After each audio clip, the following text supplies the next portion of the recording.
July 1942. South Pacific skies.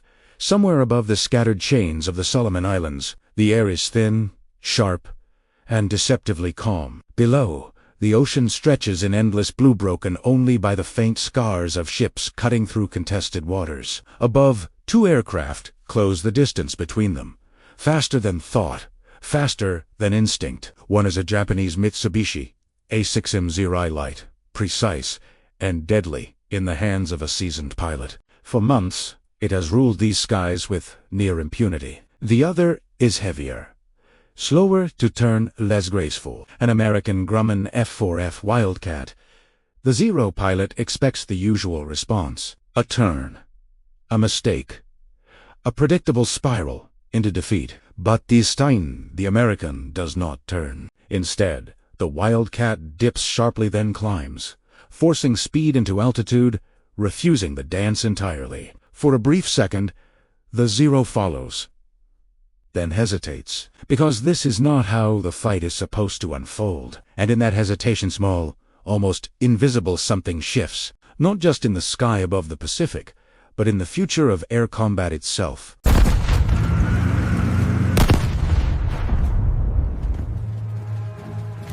December 1941. Across the Pacific, war did not begin gradually. It arrived with precision, coordination, and overwhelming force. When Japanese aircraft struck at Pearl Harbor, they did more than cripple a fleet. They shattered assumptions. In the weeks that followed, the Empire of Japan expanded with astonishing speed. From the Philippines to Malaya, from the Dutch East Indies to New Guinea, Japanese forces advanced across land, sea, and sky. And above it all, escorting bombers and clearing the path forward, flew a fighter that would soon earn a reputation bordering on myth, the Mitsubishi A6M0.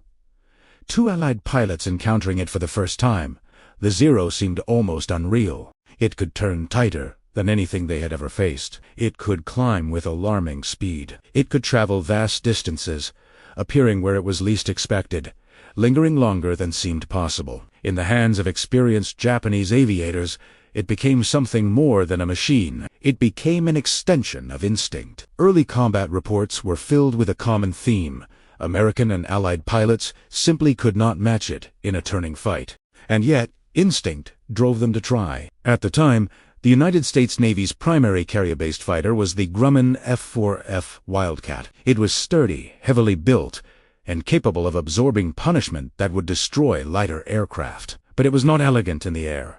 It lacked the Zero's agility. It climbed more slowly. It turned wider. On paper and increasingly in combat, it was at a disadvantage. In the early months of the war, this imbalance revealed itself with brutal clarity. Over places like Wake Island, the Philippines, and the Java Sea, American pilots entered engagements expecting conventional dogfight. They had been trained, like generations before them, to engage enemy fighters in turning battle-tight circles of maneuver where positioning decided survival. Against the Zero, this approach proved costly. Japanese pilots, flying lighter aircraft stripped of armor and self-sealing fuel tanks to maximize performance, could outmaneuver nearly anything they faced. They did not need to absorb damage if they could avoid it entirely. Their doctrine emphasized agility, coordination, and aggressive engagement. And for a time, it worked.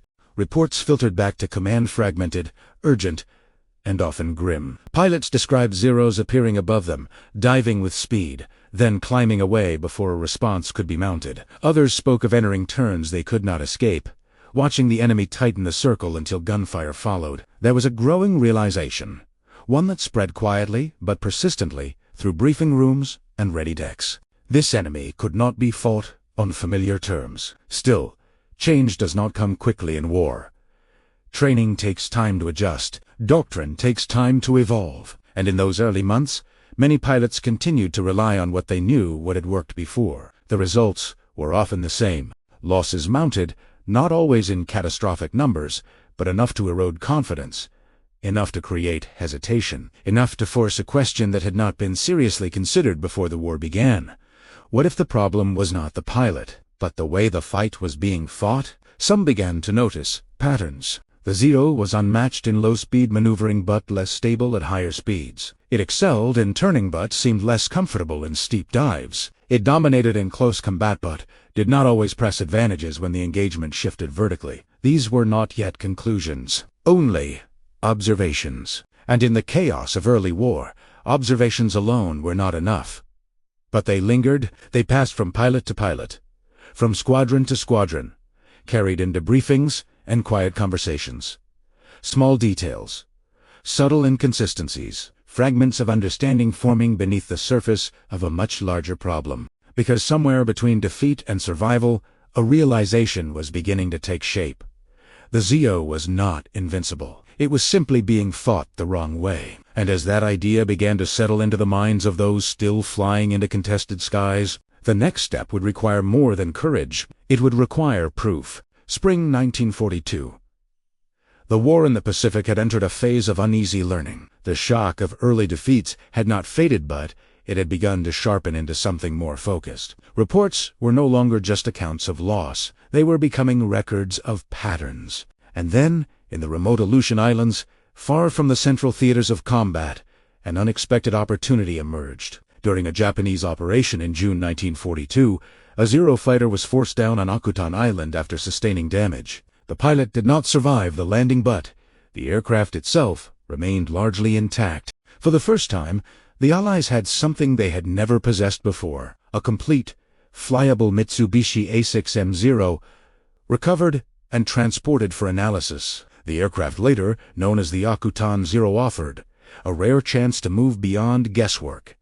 Engineers and test pilots began a systematic evaluation. Every surface, every control response, every structural compromise was examined with care. What they discovered confirmed suspicions that had been forming in fragments. The Zero's performance came at a cost. To achieve its extraordinary maneuverability and range, the aircraft had been designed with minimal protective features. It lacked armor plating for the pilot. Its fuel tanks were not self-sealing, meaning even minor hits could ignite catastrophic fires. Structurally, it was optimized for agility, not durability. In controlled tests, these trade-offs became measurable. At lower speeds, the Zero remained unmatched, its turning radius tight, its handling responsive. But as speed increased, its control surfaces began to stiffen. In steep dives, it struggled to maintain stability compared to heavier American fighters. At higher velocities, it could not maneuver as freely as it could at lower speeds. These were not flaws in isolation. They were vulnerabilities specific, repeatable, and the implications were immediate. If American pilots avoided low-speed turning fights, if they used altitude and speed as advantages, if they struck quickly and disengaged before the Zero could respond, then the balance could change.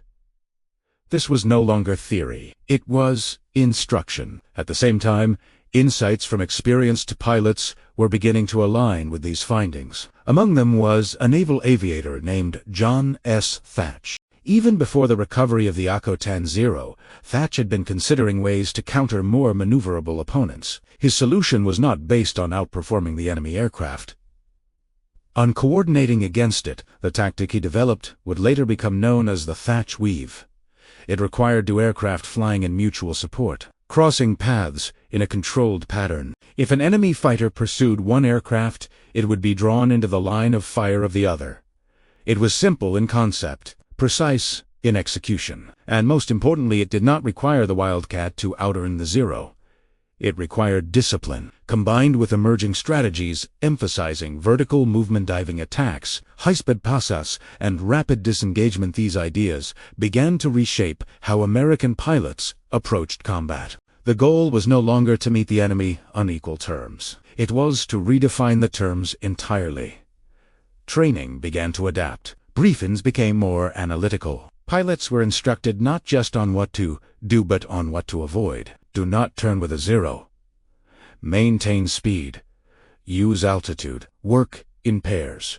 Survival was no longer a matter of reflex alone. It was becoming a matter of understanding. Still, knowledge on paper does not immediately translate to success in the air. The Pacific remained a vast and unforgiving battlefield. Japanese pilots were still experienced, still confident, still operating with the advantage of familiarity. But something had shifted. For the first time since the war began, the Zero was no longer an unknown. Its strengths were respected.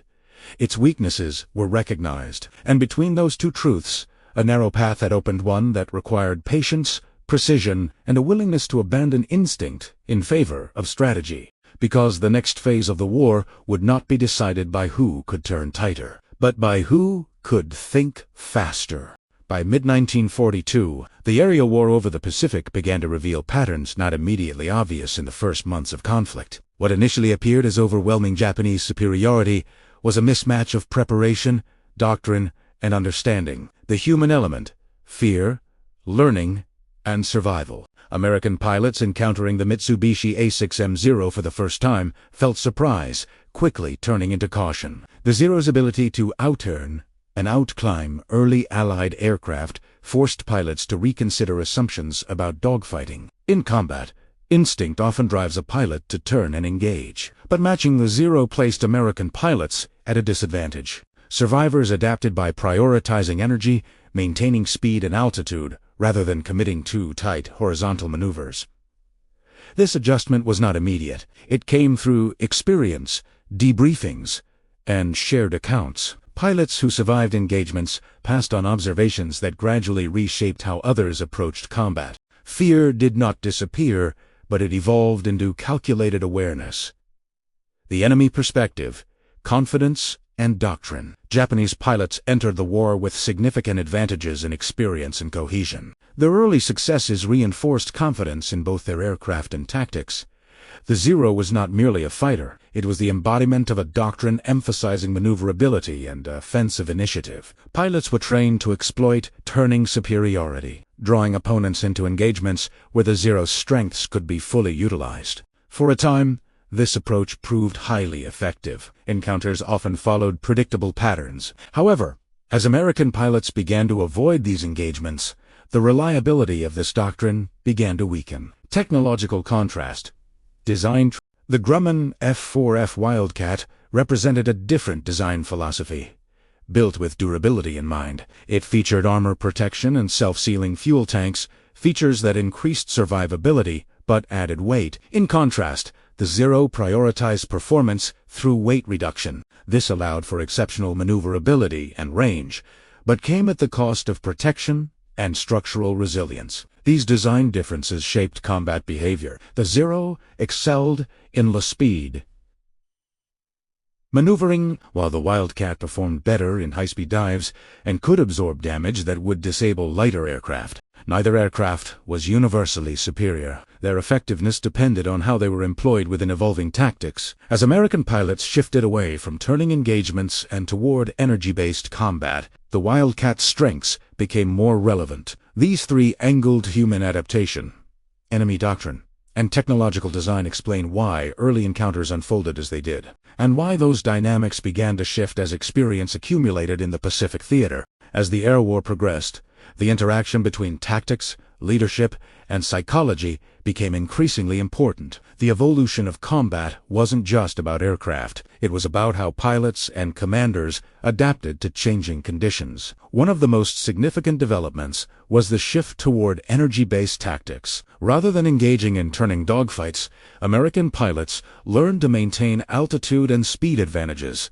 They used these advantages to control the terms of engagement. High-speed diving attacks replaced prolonged maneuvering. Pilots would strike quickly, then disengage before the enemy could respond effectively. This approach minimized exposure and reduced being drawn into unfavorable turning battles, especially against the highly maneuverable Mitsubishi A6M0.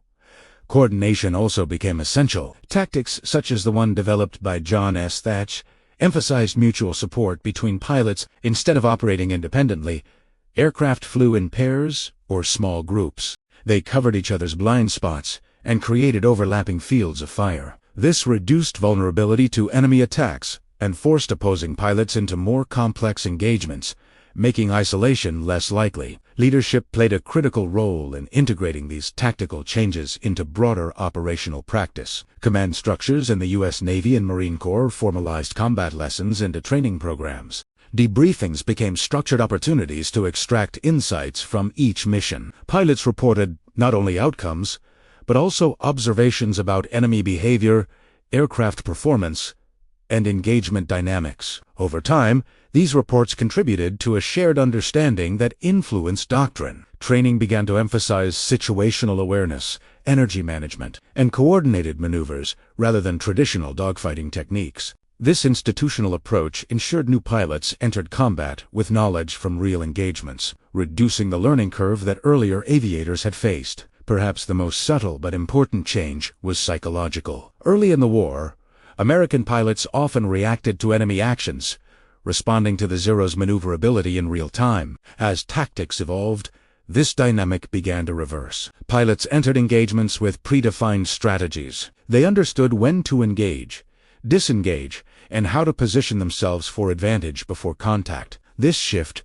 reduced uncertainty. Instead of improvising under pressure, pilots operated within a framework that guided decisions. For Japanese pilots, this introduced unpredictability. The expected patterns of engagement were no longer consistent. Opponents did not always turn, pursue, or respond in familiar ways. This created hesitation, small moments that, in aerial combat, can determine outcomes. Together, these tactical, institutional, and psychological factors explain how adaptation reshaped air combat in the Pacific. The evolution was not sudden, but cumulative, built through repeated encounters, shared knowledge, and disciplined execution. By August 1942, the struggle for control of the Pacific skies had reached one of its most critical phases over Guadalcanal. The island itself had become a focal point, with both Japanese and American forces recognizing its control. Air operations were relentless. American pilots, operating from limited infrastructure, faced constant pressure. Aircraft were launched repeatedly, often repaired between sorties with minimal resources. Despite limitations, they remained in position, supported by evolving tactics and a growing understanding of how to counter the Mitsubishi A6M0. Japanese forces launched coordinated air raids aimed at neutralizing American air power. These formations included bombers escorted by Zero fighters, relying on their maneuverability. However, the nature of engagements began to change. American pilots flying the F-4F Wildcat no longer matched the Zero in turning engagements. They climbed to higher altitudes, positioning themselves with potential energy for attack.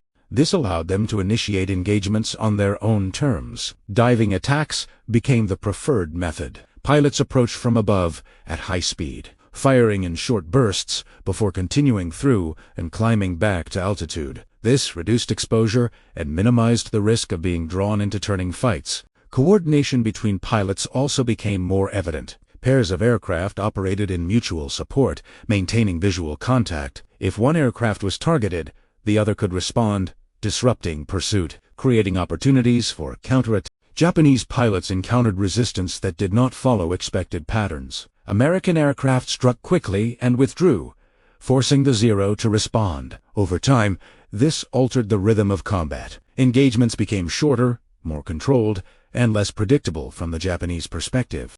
The Zero remained a capable and agile fighter, but it was no longer able to dictate the terms of engagement. For American pilots, these encounters reinforced the effectiveness of their evolving tactics. Each successful engagement validated the shift away from traditional dogfighting. Guadalcanal thus became more than a battlefield. It became a proving ground where new methods were tested under real combat conditions. The lessons learned here would influence air operations across the Pacific, and as these patterns began to stabilize, the balance of control in the air started to move. By 1944, the cumulative effects of tactical evolution became fully visible in large-scale engagements. One of the most significant of these was the Battle of the Philippine Sea. This battle marked a decisive moment in carrier-based air warfare. American forces, operating with well-coordinated carrier groups, deployed fighters like the Grumman F-6F. These aircraft benefited from lessons learned earlier, combining durability, speed, and firepower with tactics designed specifically to counter Japanese aircraft, including the Mitsubishi A6M0. By this stage, American pilots were no longer adapting in real time under pressure. They were entering combat with established doctrines that emphasized altitude advantage, coordinated attacks, and energy management. Training programs had standardized these approaches. In contrast, Japanese air groups faced increasing challenges. Pilot experience levels had declined due to sustained combat losses. Replacements often lacked the extensive training that earlier aviators had received. While the Zero remained highly maneuverable, its effectiveness depended heavily on pilot skill. During the engagements of June 1944, American carrier-based fighters intercepted incoming formations. Rather than waiting for close engagement, they used their speed and altitude to engage on favorable terms. The result was a series of high-intensity encounters characterized by brief, decisive exchanges. American pilots executed coordinated attacks, often in groups, maintaining mutual support. Japanese aircraft, attempting to close distance, were met with superior positioning. The ability to initiate combat from advantageous altitude limited the Zero's turning capabilities. As the battle progressed, losses mounted on the Japanese side. The scale of aircraft losses was significantly higher for Japan compared to the United States. The outcome of the battle demonstrated a clear shift in air superiority. The combination of improved aircraft design, refined tactics, and extensive pilot training allowed American forces to control engagements more effectively. The Zero, once a dominant force, was now operating in an environment where its strengths were insufficient. The battle did not mark the end of the Zero's service, but it did mark a turning point. From this point onward, Japanese air power faced increasing difficulty in contesting Allied control. American forces, having integrated years of combat experience into their doctrine, were able to sustain operations. The turning point had been reached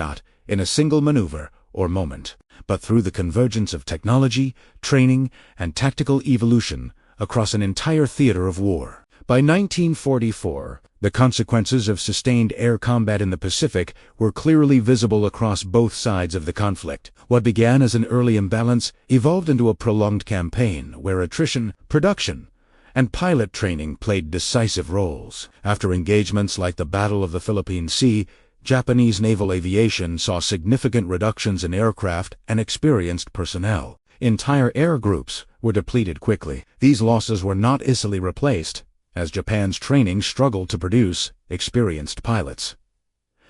Pilot attrition was severe. Early in the war, many Japanese aviators had extensive pre-war training and operational experience. Over time, repeated engagements reduced veterans. Replacement pilots had fewer flight hours and less exposure to complex combat scenarios. This affected combat effectiveness. While the Mitsubishi A6M0 remained capable, its performance depended heavily on pilot skill. As experience declined, the ability to fully exploit the aircraft's strengths became more limited. On the American side, the situation differed. Industrial production ensured a steady supply of aircraft, including the Grumman F-6F. Replacement aircraft were delivered in sufficient numbers to sustain operations across multiple theaters. Equally important was the continuity of training. American pilot programs incorporated lessons learned from combat into standardized instruction. New pilots entered service with a baseline understanding of effective tactics, including energy management and coordinated attacks.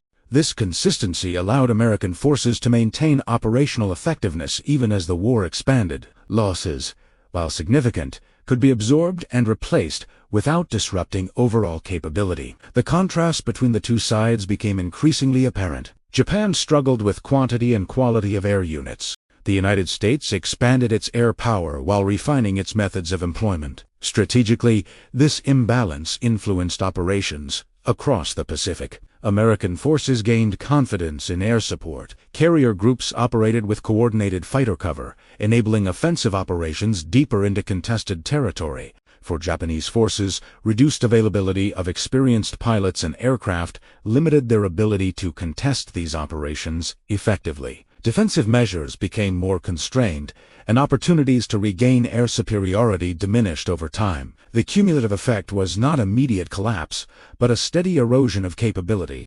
Each engagement contributed incrementally to a broader shift in control of the skies. By the latter stages of the war, the balance that had once favored early Japanese air operations had been fundamentally altered. Sustained losses and inability to replace experienced personnel at the same rate resulted in a gradual but persistent decline in effectiveness. This transition highlights the importance of not only technology and tactics, but also the systems that support them. Training, logistics, and production all play essential roles in determining long-term outcomes in prolonged conflicts. As the war progressed into its final phase, the implications of air superiority became increasingly central to Allied strategy. Control of the skies enabled a range of operations that would have been far more difficult under contested conditions, with aircraft such as the Grumman F-6, F-Hellcat providing reliable air cover. American carrier groups projected power across vast distances.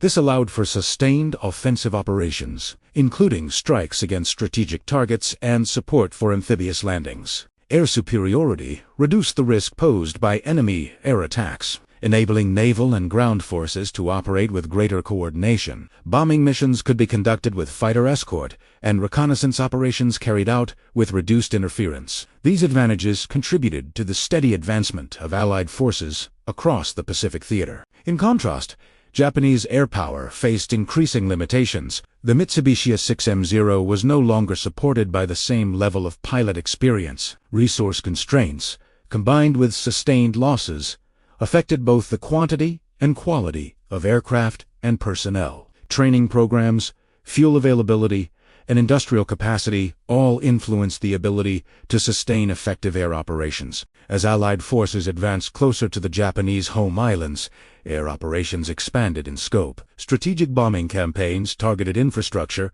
manufacturing centers, and transportation networks. The ability to conduct these operations with air cover reduced the risk to long-range bombers and increased their effectiveness. In response, Japanese defenses adapted to the changing conditions. Alternative tactics were employed. Despite these efforts, the imbalance in air power continued to influence outcomes. The integration of experienced pilots, advanced aircraft, and coordinated tactics allowed Allied forces to maintain pressure. The broader strategic impact of air superiority was significant. It enabled the sequencing of operations, securing islands, establishing forward bases, and using those positions to extend range further into contested territory. Over time, this approach contributed to the isolation of Japanese-held positions, limiting their ability to receive reinforcements or resupply. Combined with naval operations, this created conditions that gradually reduced the operational effectiveness of Japanese forces. By the end of the conflict, the role of aircraft like the Zira had transitioned from frontline dominance to a more constrained operational capacity. Its early war advantages had been countered not by a single innovation, but by the cumulative effect of adaptation across multiple domains. The aftermath of these developments underscores a key aspect of modern warfare. Control of the air is not an isolated achievement. It is the result of interconnected systems technology, training, logistics, and doctrine working together over time. And when those systems align effectively, they can reshape the outcome of entire campaigns. The story of the Zero and the aircraft that opposed it is not simply a tale of machines in conflict. It is a study in adaptation. At the beginning of the Pacific War, the Mitsubishi A6M0 represented a clear advantage. Its design emphasized maneuverability, range, and efficiency qualities that translated into dominance. For a time, it set the standard against which other fighters were measured. But warfare is rarely static. As encounters accumulated, so did experience. Pilots who faced the Zero began to observe, analyze, and adjust. Tactical innovations emerged not from laboratories alone, but from necessity developed in the moment, refined through repetition, and validated in combat. Aircraft like the Grumman F-4F, Wildcat, and later the Grumman F-6, F-Hellcat were not just tools of war. They became platforms through which new doctrines were applied. Energy tactics, coordinated maneuvers, and disciplined engagement replaced older assumptions about aerial combat. The turning point was not a single battle, nor a single invention. It was the accumulation of understanding. Equally important was the human dimension. Behind every maneuver were pilots making split-second decisions under immense pressure. Their ability to learn, adapt, and apply new strategies transformed the outcome of engagements across the Pacific. In T-sense, the evolution of air combat during World War II reflects a broader truth about conflict. Technology alone does not determine success. It is how that technology is understood, employed, and integrated into a larger system that shapes results. The ZO did not lose its capabilities. Rather, The conditions that had once allowed those capabilities to dominate were gradually countered by experience, coordination, and scale. By the end of the war, the skies over the Pacific told a different story than they had in 1941, not because one side ceased to be capable, but because the other side had learned how to meet that capability with something equally powerful: adaptation.